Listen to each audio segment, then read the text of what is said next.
start the interview, if that's all right. Okay. So you, Keith, had several tours of duty effectively on the Oh, yes, Troubridge. several, yes. What are your fondest memories of working on it?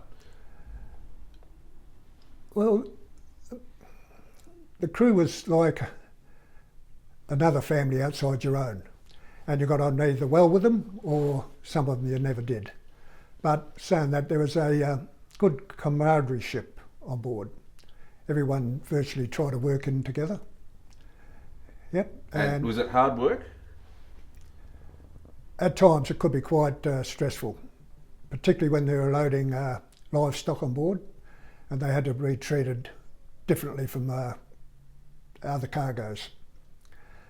You couldn't be too rough with them, and you've got to make sure that they had a lot of ventilation and kept calm at all times. Mm. And Rod was saying that it could get pretty bumpy out there. How did you find it? Well, not me so much, but the passengers would have.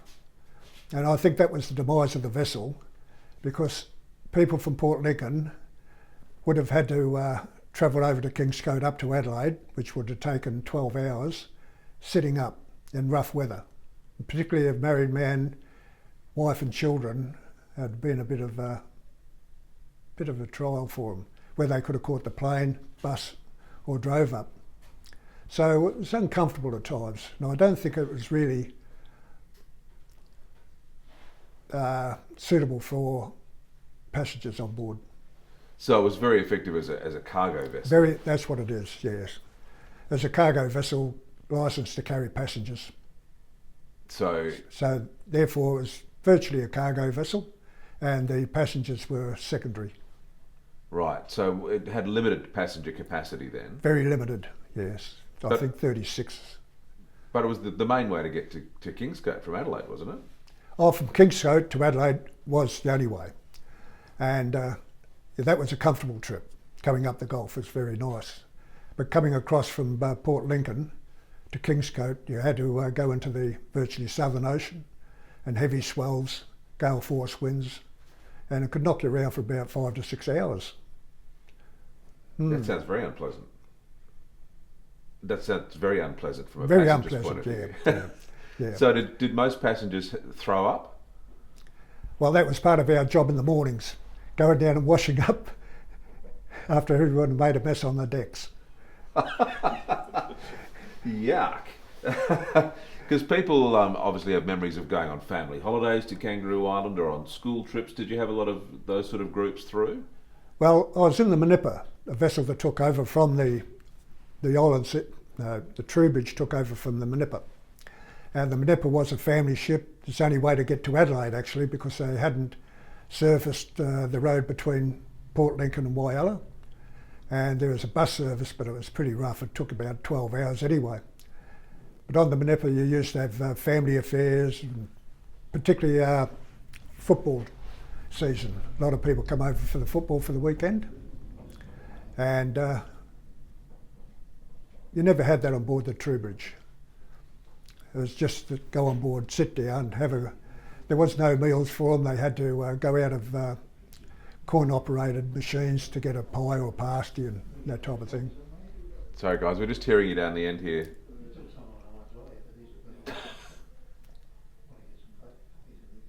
Sorry fellas, so we just hear you. Thank you. Thanks. So the comfort offerings for passengers were pretty basic, weren't Pretty they? basic. If you had to give them a meal, you would have had to employ more people, at least another 4 or 5 people to feed them. Cooks, stewards, someone to clean up after them. And it's mainly at night time, so you either bought something on board yourself, like sandwiches, or had a pie out of the machine. Sounds like it was a pretty reliable vessel, though. Oh, very. It was very good for what it was designed for, and that was to carry cargo. And I think at the later stages they should have, or could have done, is made it more accessible for easy operation, such as unmanned engine rooms, automatic pilot, how to tie up a lot easier, how to handle cargo, how to handle the trucks that could have gone into containers. That was all in the field. That was, I think, was starting to be the demise of the vessel. It couldn't keep up with progress. So were you surprised when it was taken out of service and replaced by the Island Seaway? Oh, we knew it was coming, but what we had done, and that was the union movement in Port Adelaide, requested that the vessel be re-engined, and it would have been good for another 20 years, and such put as new technology in the vessel. And you would have had reduction in crews.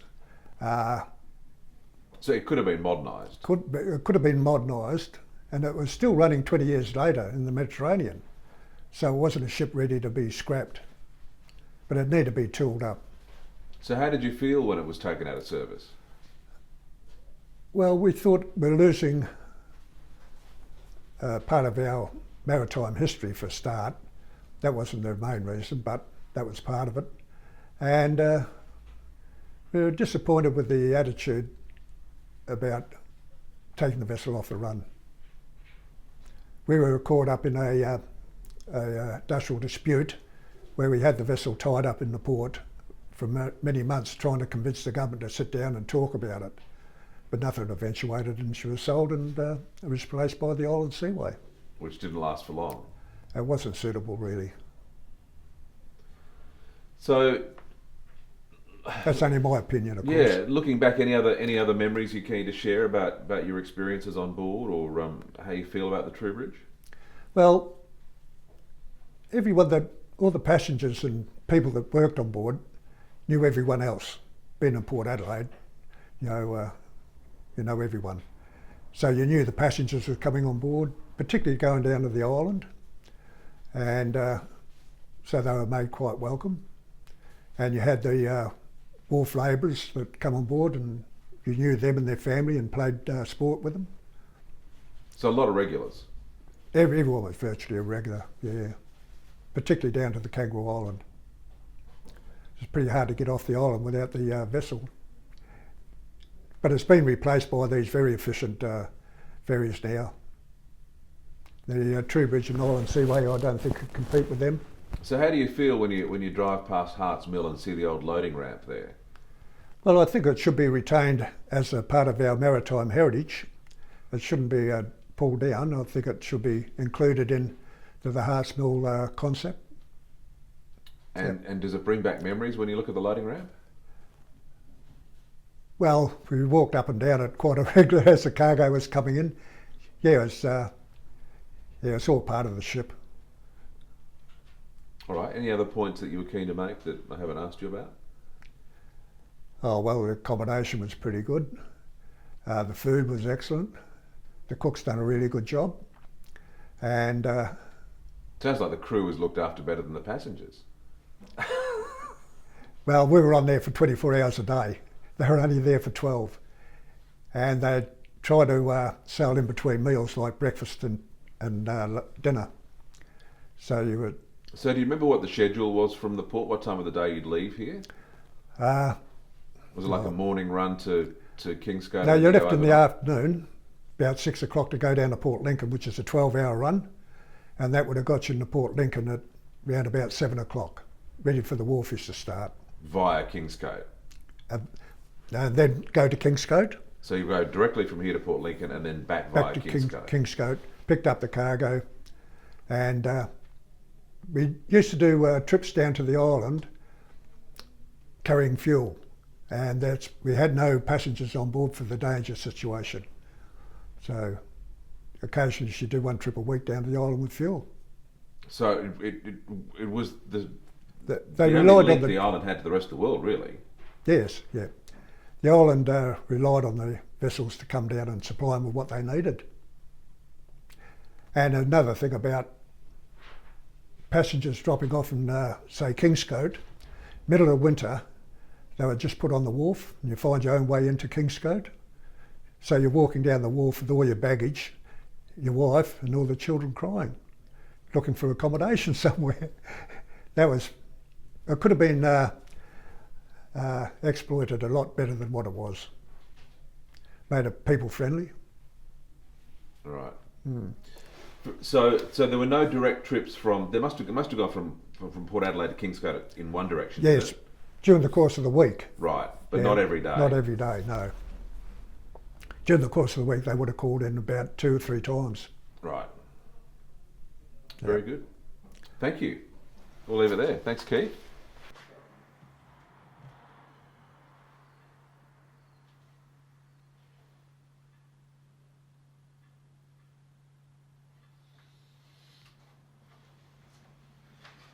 You're going to have a cup of coffee?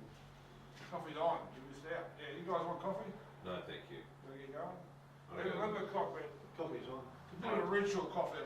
The old man that ran it for 65 years sold it to these 2 young lads. So his classic pasty was lots of pepper and they chucked out. They do good The coffee. pastry was crisp and so these new guys still do good stuff. Still It's not what it used to be. Still cool, mate. Is it still the best in the port, or would you recommend somewhere else? The best in the port. There's 3 really good bakeries. There's that one. There's the one on. Yeah.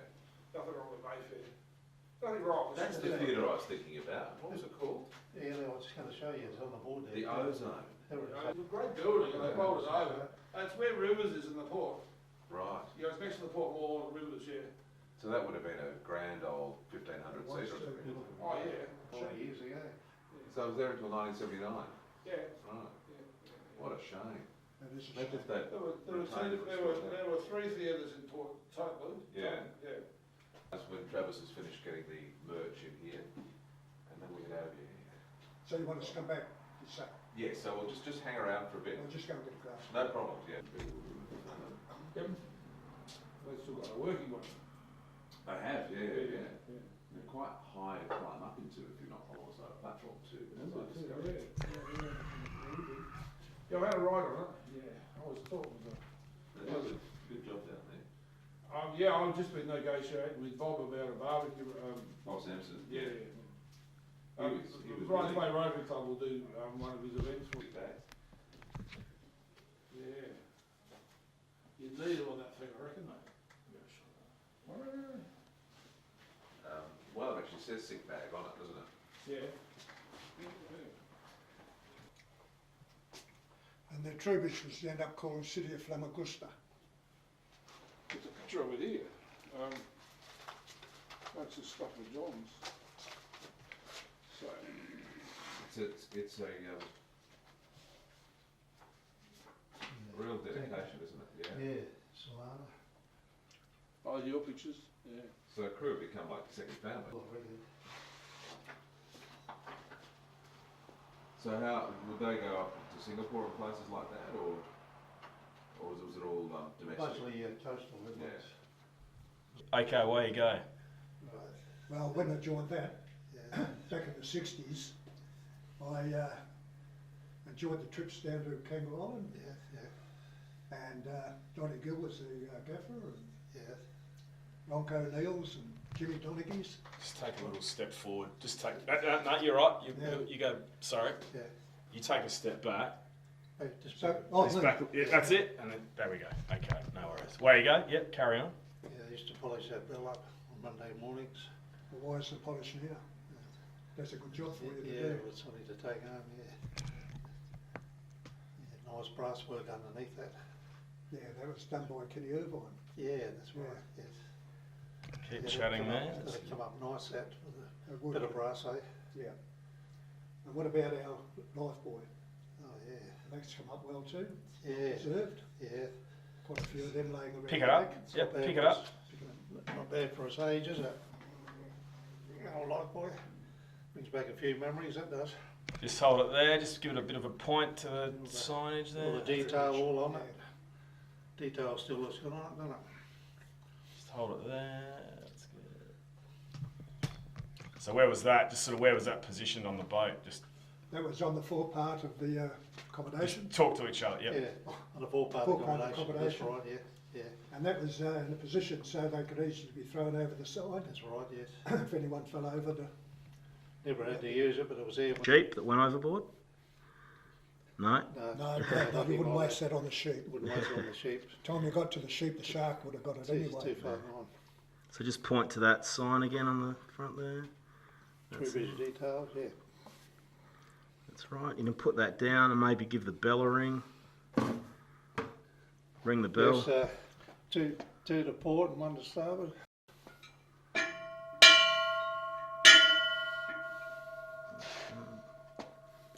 What was that? That's all right. Just give it another ring.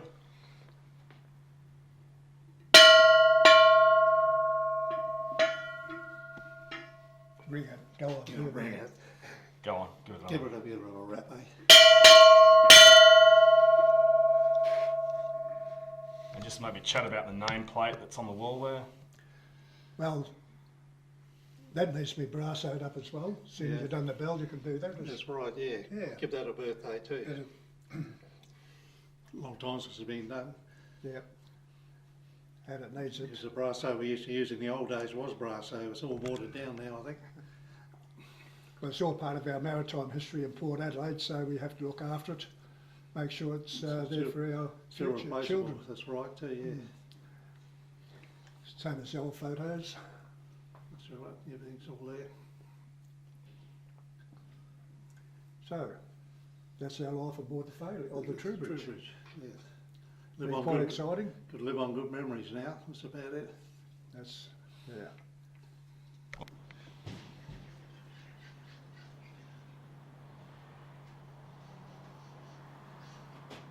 Just keep doing that bit if you.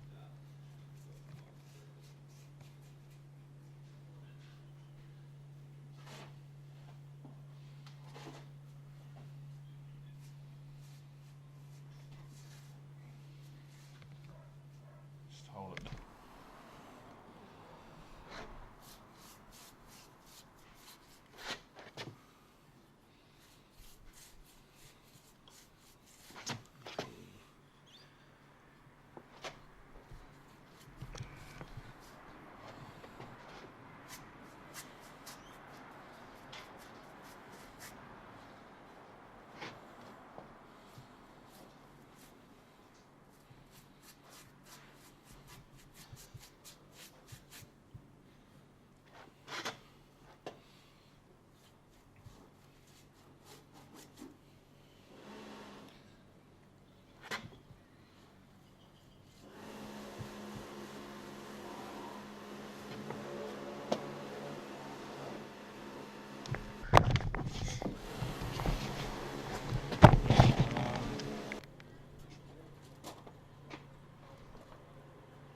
So maybe.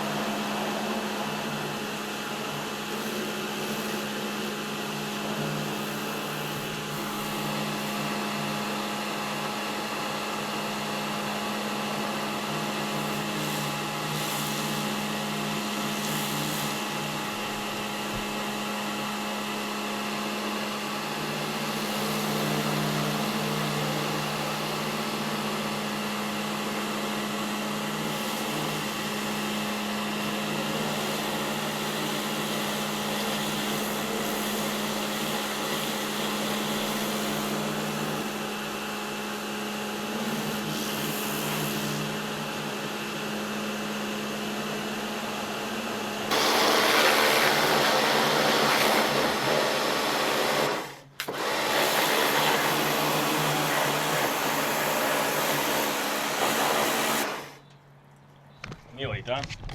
Might just keep doing that bit there. I'll just get a shot through this anchor.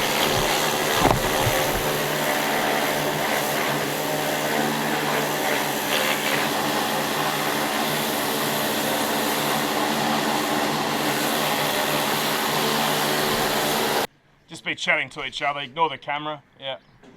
I'll just get a shot, exterior shot. Just be talking to each other. Yeah.